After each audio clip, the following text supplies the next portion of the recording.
Hello everyone, welcome to the Counsel Call, a podcast series from Volody. I am Milind Kapile, VP of Sales and host of this podcast. Volody is a leading legal tech software company started in 2016, and our solution portfolio includes contract lifecycle management, litigation management, and insider trading software. This podcast series aims to offer legal community a valuable insight through conversation with top legal experts. We'll explore their professional journey, learning, challenges, and strategies, as well as their viewpoints. We believe that this series will be a rich resource for our audience. Today we have a prominent personality, Sarang Bhanage, with us. Welcome, Sarang, to the podcast. Thanks. Today. Sarang is a law graduate and has over 25 years of rich experience in the field of law. He is currently acting as an Assistant General Counsel for Tech Mahindra, a global IT services company. Sarang started his legal career with Mather & Platt, and then he has working experience with Force Motor as a legal manager, as Associate Legal Counsel for KPIT. And then he has a major stint with Tech Mahindra. Sarang's specialty includes commercial contract management, IP matter management, litigation and advisory, and mergers and acquisitions and joint venture. Thank you, Sarang, for taking time out to join the podcast. Looking forward for a great conversation. Thanks, Milind. Same here. So, Sarang, the same question I ask for everyone. So, how did you get in the field of law, and what drives your passion for it, and what motivates you? And I would start with one quote which I happened to read today morning only, and this is a quote from Oscar Wilde, where he says that if you want to be a grocer or a judge or a politician, you invariably become that. But that's the punishment that is given to you. So I found it very interesting and funny. So I never had law on my mind, but when I'm a first generation lawyer, so when I was in 12th, I was exploring my options, and I came across this ILS Law College prospectus. Mm-hmm. When I was going through that, suddenly thing that struck me is that being a citizen of India, and I probably had completed 18, so I was already a citizen. But being citizen of India, I do not know what are my fundamental rights, and perhaps I didn't even know the concept of what is fundamental rights, and that was really a flashpoint or a trigger point. And absolutely, that is a decision-making point where I decided that I want to go for law. And that's it. Yeah, after I went for law, I think no looking back. To be honest, I always felt that this is a place where I must be and I have to be. So. And throughout past 26 years, 5 years in law course, I always have felt that this is something which I wanted to do in my life. It has really made me as a great person, apart from being a better professional. That's interesting. Actually, I found another passionate lawyer. Actually, that's interesting. Yeah. So Sarang, can you share your journey in the legal professional, highlighting some key roles, and how did you tackle first 90 days in various new roles? Sure. So I started, I think I passed out in 98, and back then in-house counsel roles were very limited, especially in a city like Pune. So I started as a practicing lawyer, and that is, honestly speaking, that is something which even now I would enjoy doing. So for about 7.5, 8 years, I was practicing as a lawyer. Wearing a kala coat, sometimes wearing a gown as well. So I practiced primarily in Pune courts, and then also in Mumbai High Court. It was a fantastic period. But then I think some opportunities came my way in 2005-06, and so I started working with, as you mentioned in my introduction, I had short stints with manufacturing companies like Mather & Platt, Force Motors, and then I entered IT. So I worked for about 3 years in KPIT. That was a phenomenal experience, because one thing I would like to share, maybe slight digression, but how interesting those days were. So I entered into a software or IT industry and didn't know anything about what it is. And those days Google, अभी तो ChatGPT and AI tools have come, but those days even Google was not that smart. So if you want to search for anything specific, getting right information was very difficult. And again, sorry, little digression, but I distinctly remember one particular thing. We were working on some open source contract. Now, if somebody says open source, probably most of us would understand what it is. But back then, even techies didn't know what is open source. And I spent a lot of time talking to people, Googling and blah, blah, blah, searching what exactly is the concept of open source. So KPID, those interesting days. And now in Tech Mahindra for almost 15 plus years. And in Tech Mahindra, I have been handling various roles. So I've worked basically in various geographies, like I've handled APAC, Middle East, Africa, India, these regions for 7-8 years, and then past 8 years I'm handling Europe as a region, and a bit of experience in Americas region also, because some part of my profile, current role and responsibility include handling certain contracts globally. And at Tech Mahindra, one good thing is that we believe in what we call as end-to-end lawyering. And what that means is that many companies, you are only a contracting lawyer, and some go into furthermost spaces that you are buy side or a sell side contracting only. Nothing like that. So we handle contracts, we handle litigation, we handle advisory. We are not into compliance, but we do advise on compliance at times. M&A was part of my portfolio. So I'm really fortunate. I feel that I'm really fortunate to handle this variety of roles. And interesting. Your 90 days planning, that's something very intriguing and very interesting. So my last role change happened almost 8 years back. To be precise, exactly 8 years back, because 1st of August is when I started handling 2016. I started handling Europe geography. To be honest, I never had thought about making some kind of 90 days plan, but if any change happens in my career in future, I'll definitely try to plan for those first 90 days or 100 days.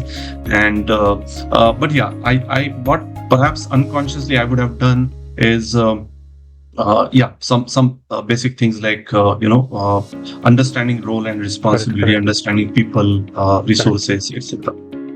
That's a great question, actually. I mean, I always seen it's very important for first 90 days to understand the business we are in, actually. What the company is. It will be good idea to make it 100 days. That's great, actually. I'd seen, I mean, understanding the business, understanding the people, understanding the market, understanding the competition is all about basically, and that makes basically very sort of a knowledge base for you, basically foundation basically when you want to leap actually into the next career days. Okay, that's interesting, actually. And you have basically almost spent more than 15 years in Tech Mahindra and KPIT as well, and you must be handling a large team as well. So coming back to the role of basically, can you share a few challenges managing the in-house legal team, and what essential processes can address these challenges? Yeah, sure, and that's something imperative for us to discuss. Every role, every profession would have its own challenges. In-house role, especially in an IT company which is primarily into international business, I think, and growth, as you see, is very fast, very demanding. So that's obviously, I think the biggest challenge is turnaround time, and that's something which we have to deal with every day. Many times, I would say that turnaround time is something which we are quite capable of meeting, whatever are the expectations. But that perception that sometimes is created that you are not meeting those timelines is something which is difficult to tackle with. And I would say that first, for meeting your turnaround time, you must have well-defined SLNs, and those SLNs as well as reverse SLNs to a great extent should be published, widely known to every stakeholder, so that they know that what is that SLN, and that SLN should be defined based on your team sizing, the skills and right skills and talent that you employ or deploy for that. That's the biggest solution, I think. Many times in our industry, we face difficulty in getting right talent. Sometimes you don't get it, but then you'll have to invest your time in grooming the right talent. So I think this is one of the biggest challenge, I would say, we encounter, and there is no one solution to that. I think it's a constant process of evolving and giving confidence to your stakeholders that you are doing your job and you are always available. Yeah, that is one thing quickly crossed my mind. I would add is that your availability and approachability is very fundamental, very crucial. Sometimes you just like there is a perception built that okay, turnaround time is not that great. At the same time, if you make yourself available, you are accessible, your coordinates, all those are shared and with all the stakeholders, I think that perception changes. And being attentive to their concerns, to their expectations is something which is extremely important. So I think this is one thing. Then when you are working in international kind of a setup, there are different people are in different time zones and managing them. That's another important thing that you need to manage. Yeah, that's interesting actually. Any related challenges you faced related to language barriers? I mean, how did you tackle that? Oh, very good question. Very good question. Yeah, I mean, having handled various geographies, yes, this has happened. Sometimes, from east to west, the accents and those kind of things also change. So sometimes conversation. Nowadays, I think we are fortunate that, especially post-COVID, Teams and Zooms, they are helping us to see each other, and then you understand what the other side is saying better. But I think old days, some 15-20 years back, we were using those telephone devices where voice quality was not that great. So that time I think this challenge was a bit more. In terms of language, obviously language would remain challenge. There are countries, especially when I'm handling Europe as a region, countries like Germany, France, they typically would transact in their local language. Of course, they have also adapted to a great extent. But then, I won't recommend that a lawyer has to learn French or German just because you have to deal with that. But the point in time, you'll have to bank upon your local lawyers or maybe translators and all that. But this challenge will always remain. So thanks, Sarang. Actually, okay. So we have seen actually. I mean, you've been in the industry for more than 2 decades, and you're always seen basically the overall the perspective of legal law department has been changed over a period of time. Being basically a cost function or could be an isolated function is no more. Basically now, the general counsel are been basically taken a position at the board level. So how do you think basically the role actually of a general counsel or the head of the legal has been evolved over a period of time? Sure, that's again interesting. I think, as you rightly said, I think we are seeing more and more general counsels are sitting in board. I mean, they are taking board position. They are making presentations in board, which was not the phenomena maybe 20-25 years back. As I told you that I started my career as a practicing lawyer, and of course I started working with one of the senior lawyer over here in Pune, and back then we used to see that time this in-house counsel, American term, was not very prevalent over here. Those people were called law officers, and they used to come to our office and sit, and they used to very politely talk to us. So it was not, if I may say, I mean, not with an intention to disrespect anyone, but it was not that respectful profession, which fortunately today it is. Okay.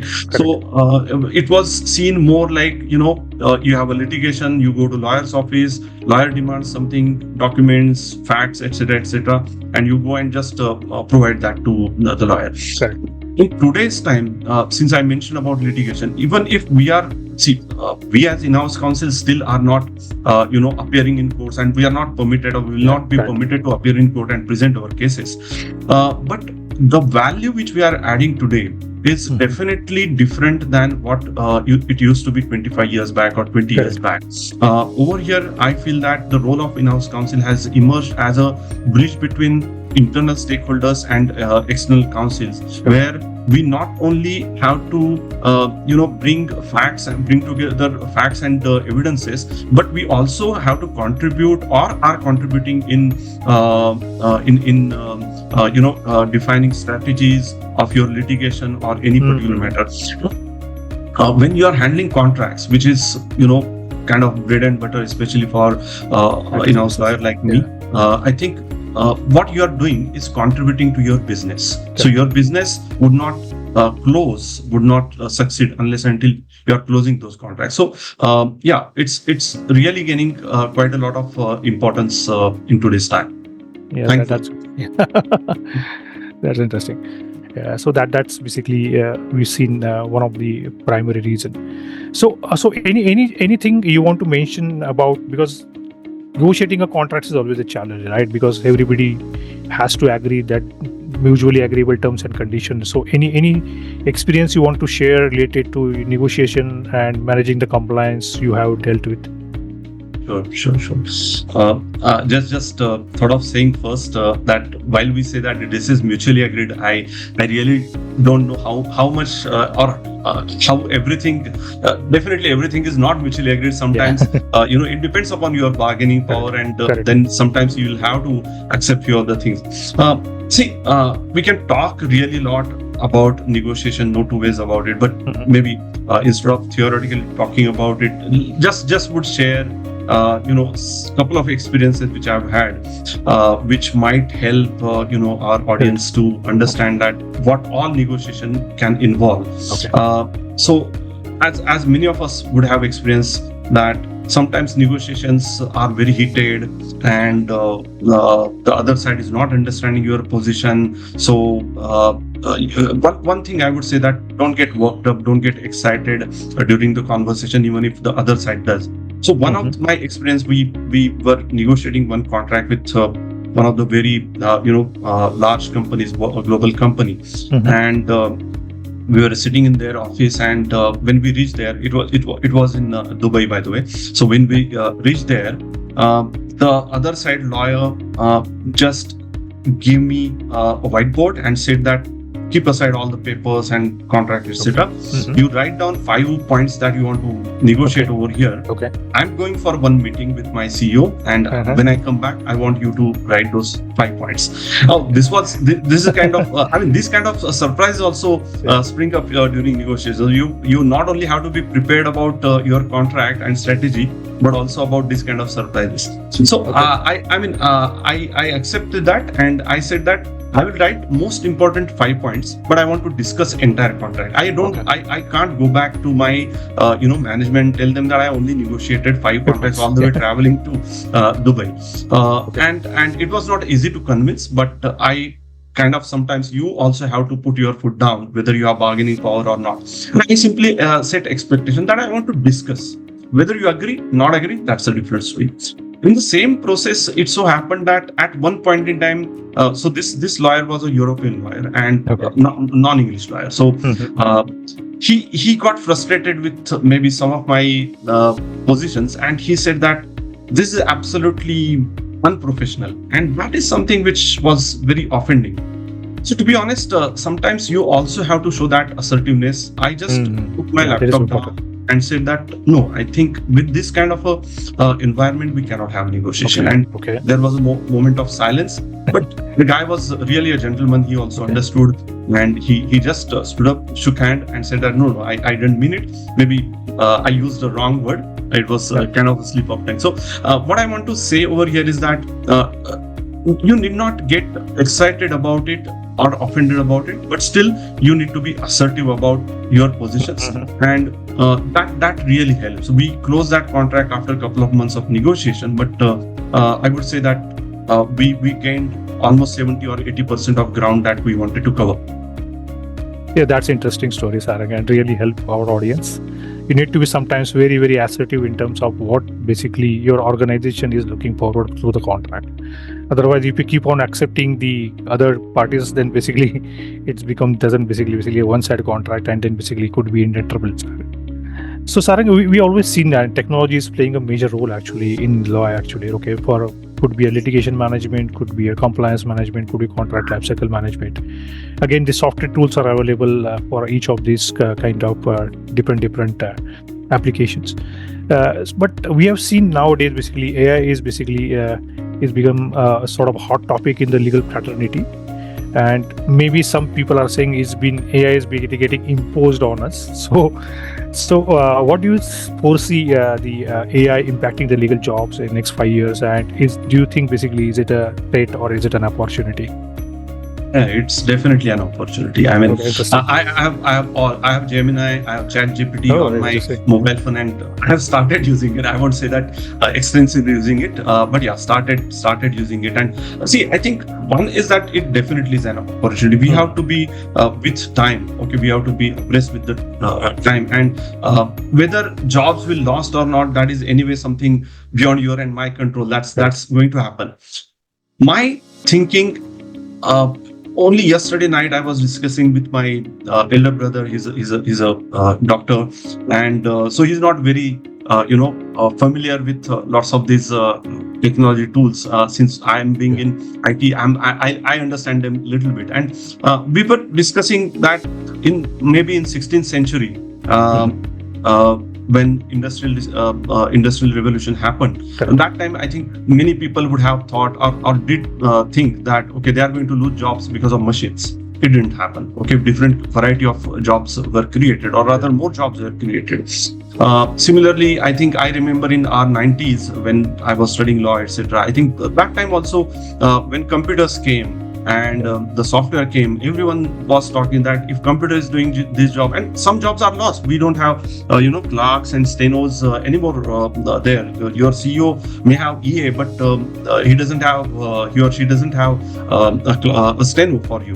Okay, so that way I think the jobs have changed, and same is going to happen about AI as well. AI is important. We must use it. It will pose a lot of challenges to begin with, but it will also provide an opportunity. I think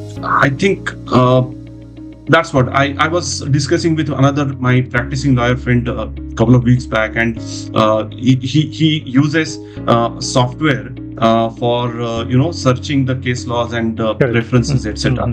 So I said that instead of a CD on which that software is there, or maybe in cloud these days it is there, you can have ChatGPT, which will evolve, or ChatGPT. I'm not advertising ChatGPT, by the way, but that's a very common Gen AI tool we all are using. So I think there will be legal Gen AI kind of a tool that will be developed, and it will give phenomenal results. So why not use it? So I feel that, Milind, honestly speaking, it's a very good opportunity. The job losses will happen, but it will convert into different kind of jobs. I fully agree with you actually, and we have seen basically the AI has been tremendously used in not only contract management for auto redlining of the contract. When you receive a third-party paper, it does an auto redlining of the entire contract, and of course for the post-contract obligation management, we have seen in a big way has been used. Even for the risk identification, or maybe giving a clause summary, contract summary, lot of AI functionalities are there actually, which helps the lawyer basically to make their life easier. Also, I'd seen in litigation management also. I mean, slowly AI is getting used in a big way for providing the summary of the big 200 pages kind of case is there, and that provides the summary, let's say in a single page, and that can be useful actually for the lawyers actually to at least sort of basically have a primary discussion and take it ahead. So AI is going to help us basically in a big way in terms of as an assistant, as a co-worker for the lawyers, and we have going to see a big revolution is going to come, and it's going to be catered to specific industries as well as specific geographies as well. So we can see basically the AI will be only for the AI related India related sort of use cases can come actually with the large language models also is going to come. We're going to see that we're going to come in the future. So Sarang, your core forte has been contract lifecycle management. So how do you think that effectiveness of contract lifecycle management in modern legal departments? Oh, extremely important, extremely important. And 6 years back, I think we also were not using contract lifecycle management, but today I think we have some very good products over there. I think the volume of contracts that we are handling, it's like thousands of contracts, hundreds of contracts, depending upon size of the company and of course nature of business. But in any business, I think contracting has become voluminous in terms of number of contracts as well as the size of the contract. Previously, I think we were signing maybe 20-30 pages contract. Correct. Used to be average size. Today, I think 500-600 pages contract, of course, including the schedules and commercial and etc. It's very normal. So to handle this, it's important that you have a proper CLM tool. Secondly, in our business, stakeholders are in different time zones. We talked about it, different geographies. Correct. So it's not possible that you connect all the stakeholders, bring them together, and work on a contract simultaneously, unless until you have some kind of tool. And third important thing is that these tools basically they are of course becoming a lot smarter as well these days, but even if you look at basic features like the kind of reports they generate, kind of metadata and audit trail that they create, 10 years down the line, if somebody has to look at the contract which was signed maybe today, I think there is a proper audit trail, there are proper records of approval. So all these things, all these features, and added to it maybe some smart features, AI features that are getting built on it, is something which is phenomenal, and it's going to help corporates as well as the legal functions in many ways and in a long way. That's interesting actually, because you rightly said basically contract lifecycle management tool software basically is no more a sort of basically nice to have kind of solution. It's must to have solution for every industry. Absolutely. Could be of any size, and basically could be of the geography. And we have seen many organizations are adopting. Of course, IT services companies were, of course, the pioneer actually in adopting the contract lifecycle management, because they have a lot of obligations to manage actually for the contracts, and that's a primary requirement I always seen. And of course, collaboration is also an important thing where we can, because contracts are no more limited actually to the basically only the legal department. The contracts are being used by your sales team. And you are being an IT services company, you always have the customer side contracts, and where you need to get involved not only the finance team, sales teams, legal team, and as well as the delivery team actually on a single platform. So that Milind, sorry to cut you, but you rightly mentioned obligation management. That is something which I'm not doing, but we have a separate team to that. But that's also become a very important aspect, and perhaps that's not effectively possible without having a CLM tool. Correct. I mean, that is one of the reasons actually for many IT services company to adopt the CLM tool in the beginning only, because even missing a single contract compliance or maybe an obligation, that's could be going to be heavy penalty, and they want to avoid that. So, Sarang, again, you also like contracts. You also had experience actually managing the litigations as well in different sectors. So what are your thoughts actually managing the litigation across different sectors, and what do you think the streamlining the processes for that? So unlike contracting, litigation is I'm not saying litigation is much more dynamic. Contracting also is a dynamic process, but litigation is much more dynamic. It as such in law 2 + 2 = 4 rule doesn't work. But that's more so in litigation. I think it's a lot about strategy, and those strategies also could change over a period of time. I think present day challenge so far as litigation is concerned, according to me, is gathering fact finding and gathering your evidences, because again I may keep referring to that 20 years ago what used to be the process. So those days I think this digitization and digitalization was not so prevalent, because of which getting hold of documents was not that difficult job. Yes. But today it has become very tedious job. We all are working in various geographies, and kind of we are using emails as a conversation tool rather than correspondence tool.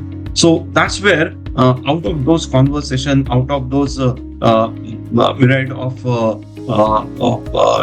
evidences or documents, fact finding and finding evidences that favor you or discovering evidences that favor you has become a really tedious and challenging job. So I won't say that there can be a very set sort of a process, but you need to invest a lot of time initially at the initial stages of litigation in knowing what is your case, where do you stand in your litigation. And then I think most important factor, which is in the business interest. I mean, as a lawyer, I want to litigate. I want to go on all guns blazing and fight with the other side. But as a business lawyer, it is my job to see that without compromising too much, I should bring that litigation to closure. Be it a mediation, be it a settlement, and that's where I think we have to use ADR as a very handy and very useful, very useful resource. So we have done that. I've handled mediations in quite a few countries, and to be honest, Milind, it has really worked phenomenally well. It has brought us to that closure of the litigation much before you go into litigation. So I won't say that there can be set process, but my one suggestion is that you need to really invest time, a lot of time at the initial stages in understanding your case. That's good information. Thanks for the sharing the information. That's good, interesting. So my last question, actually, of course, I mean, before you can also share your other insights as well. So what advice would like to give to young professionals starting in the career in the legal field? No advice to them as such. They are very smart, according to me. But one thing I would say is that see, we are living in the world of shorts. When you are talking about AI helping in summarizing 200 pages document, it's fantastic. If you are short of time, if you want quickly look at something, and that summary would definitely help. But being lawyers, don't be in the world of shorts, reels, and that kind of thing. I think stories, different terminologies used by different platforms. I think you have to be prepared to read maybe 200 pages if required, and not just once, maybe twice, thrice, repeatedly. So there are no shortcuts, unfortunately, for a lawyer. And I'm sure even if AI comes for your help as your co-worker or associate, as you rightly said, there is not going to be any shortcut to read what you must read, in entirety.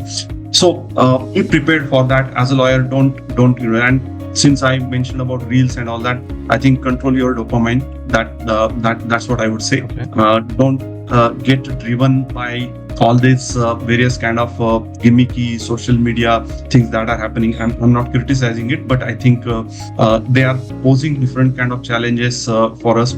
So when you have to read, just for an example, or just to expand what I'm trying to say, if you have to read 200 pages document, I think that focus, concentration, and that is must. And there are so many distractions that there is attention deficit that we are talking every day. So all that will happen to you. So I think you have to save yourself from getting distracted for that. And for anyone and everyone, and at any age, it is applicable. You have to have, I say, you have to have hunger in your heart and fire in your belly. So without that, I don't think you will excel in any profession. That's great. So that's 2 words or 2 cents for my young friends. Okay, thank you very much. So thank you very much, Sarang, for sharing your insights with us today. And is there anything else you want to add before we wrap up? No, I think I just want to say thank you to you, Milind, and your team for giving this opportunity. It's really a pleasure talking to this, and it's a great initiative.